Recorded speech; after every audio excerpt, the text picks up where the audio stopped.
My name is Dr. Leon Wood. I'm from Long Beach, California.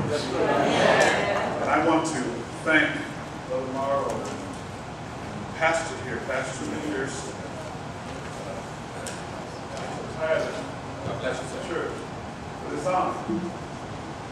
My task is to set the occasion. Right. Come on. I think they selected me because I'm old enough to remember the occasion. So I think I can set some of it. I don't know why my wife's laughing back there, because she was an open black man. But we all come from a time when we needed someone like Dr. King. That's right. That's right. So we're here to honor the great man, the great leader, the hero of the time and the hero of our time, Dr. Martin Luther King.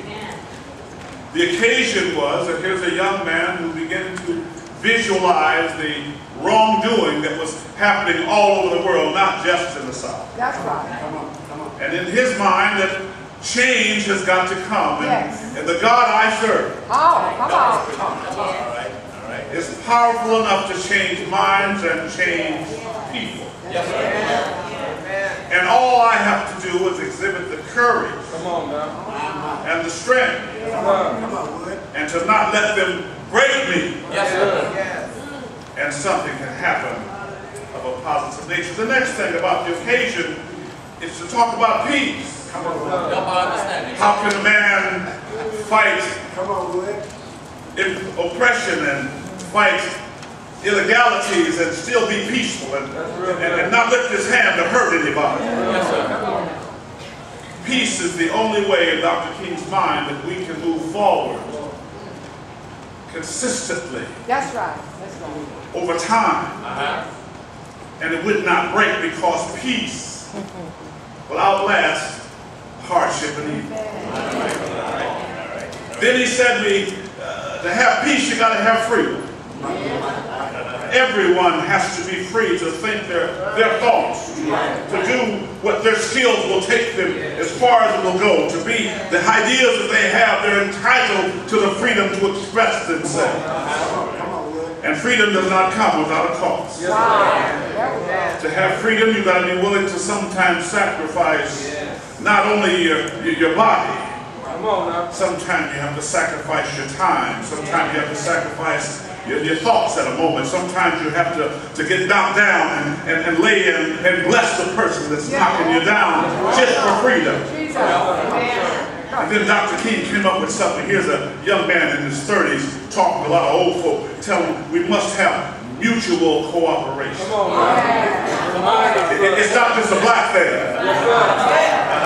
It's not a brown thing. It's a world thing. If all of us are not free, nobody is free. If all of us cannot walk down the street, nobody can walk down the street. Wow. And then the last thing he said for the occasion, and he that was the encapsulate the event. It was, we got to unify, we got to love each other. Oh, that's the hard part. So I got to love you even though you harm me. I got to love you even though you hate me. I got to love you no matter what you do to me. I got to love you because love conquers all. He was thinking of that man on the cross who said, Father, forgive them. For they know not what they do. But if I love them just enough, even a man who hates me can't go away the same as he came. Even a man who doesn't care enough about me cannot leave me the same. I love him enough. And I got to love him in Jesus' name. The two men I think so much about all the time is Jesus and Dr. King.